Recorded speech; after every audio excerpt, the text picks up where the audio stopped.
मुफ्ती तारक मसूद साहब की ये वीडियो देखें। मोहतरम कह रहे हैं कि 3 तलाकें मेरे पर रद्द किया कि 3 तलाकें एक होती हैं, और फिर दलील क्या दी है? सऊदी अरब में 2022 में बादशाह ने एक सर्कुलेशन जारी किया जिसमें कहा कि आज से सऊदी अरब की अदालत 3 तलाकों को एक करार देगी। कह रहे हैं देखो सऊदी अरब ये कर रहा है और ये हिंदुस्तान पाकिस्तान के हम जैसे देसी मौलवी क्या कर रहे हैं। मैंने और नीचे लोगों के पॉजिटिव कमेंट्स, माशाल्लाह माशाल्लाह मुफ्ती आजम साहब, इतनी सेंस नहीं है कमबख्तो। सऊदी अरब में इस्लाम 2022 में आया क्या?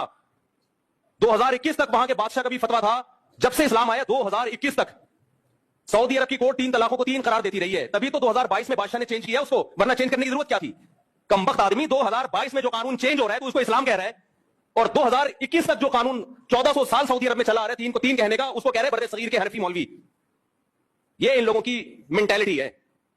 मुफ्ती तारक मसूद साहब हमेशा कोशिश करते हैं कि लोगों के माइंड के साथ खेलें और उन्हें अकली दलाइल दे के उलझाने की कोशिश करें, और यहां भी वही काम कर रहे हैं कि 1400 साल से सऊदीया में ये कानून नाफिज है कि एक मजलिस की 3 तलाकें 3 ही शुमार होंगी, और अब गवर्नमेंट ने वो कानून बदल दिया है, तो असल तो वही है जो पहले चलता आ रहा है।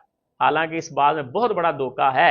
शुरू इस्लाम से लेके हजरत अब्दुल्ला इब्न मसूद, हालांकि ये बहुत बड़ा धोखा है। इसको समझने के लिए मुस्लिम शरीफ की अब्दुल्ला इब्न अब्बास वाली रिवायत देख लें। रजी अल्लाह अन्हुमा फरमाते हैं कि हजरत रसूलुल्लाह सल्लल्लाहु अलैहि वसल्लम के दौर में एक मजलिस की 3 तलाकों को एक ही शुमार किया जाता, हजरत अबू बकर के दौर में एक मजलिस की 3 तलाकों को एक ही शुमार किया जाता था, और हजरत उमर रजी अल्लाह तआला अन्हु के दौर के इब्तिदाई 2 साल भी एक मजलिस की 3 तलाकों को एक ही शुमार किया जाता रहा। बाद में हजरत उमर रजी अल्लाह तआला अन्हु ने लोगों के हालात को देख के ये फैसला किया कि एक मजलिस की 3 तलाकों को 3 शुमार किया जाएगा, ताकि लोग तलाके बिदी की तरफ ना जाएं बल्कि एक मजलिस में एक ही तलाक दें। और बाद में हजरत उमर रजी अल्लाह तआला अन्हु ने अपने इस फैसले पर पशेमानी का इजहार किया कि मुझसे ये गलती होगी। जब अल्लाह के नबी के दौर में 3 तलाकों को एक शुमार किया जाता था, हजरत अबू बकर के दौर में एक मजलिस की 3 तलाकों को एक शुमार किया जाता था, मुझे वही रहने देना चाहिए। और ये जो सऊदीया की बात कर रहे हैं कि 1400 साल से ये कानून है, अब इनकी बात सही मुस्लिम की रिवायत के मुखालिफ आ रही।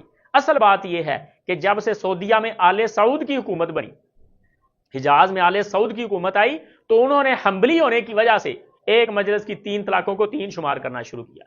जब बाद में उनके सामने कुरान और हदीस के दलाइल आए और इल्म आम हुआ, तो उन्होंने अपनी इस्लाह कर दी। पाकिस्तान के हनफियों की तरह अड़ते नहीं है वो, बल्कि वो कुरान और हदीस के सामने सरेंडर करके हक को कबूल करते हैं। और इसकी ताज़ा मिसालें, मस्जिद नबवी के अंदर हमारे शेख मौजूद थे और उन्होंने एक मसला बयान किया, और मसले के अंदर उन्होंने बताया कि फ़िक़्ह हम्बली का ये मौक़िफ़ है, कुरान और हदीस के दलाइल इसके मुखालिफ हैं। मैं हम्बली हूँ, लेकिन मैं यहाँ पे फ़िक़्ह हम्बली को छोड़ के कुरान और हदीस के दलाइल को लेके इमाम शाफी रहिमहुल्लाह वाला मौक़िफ़ इख्तियार करूँगा। और यही वजह है कि वो हक को लेते हैं और अपने इमाम की बात को छोड़ देते हैं कुरान और हदीस की मौजूदगी में। और तलाक के मसले में भी उन्होंने छोड़ दिया और तरावी के मसले में भी छोड़ दिया। अब जैसे जैसे वो तकलीद को छोड़ के कुरान और हदीस को लेके वो चीजें नाफिज कर रहे हैं, वैसे वैसे यहां कराची में बैठे मुफ्ती तारक मसूद साहब चीखना शुरू कर देते हैं।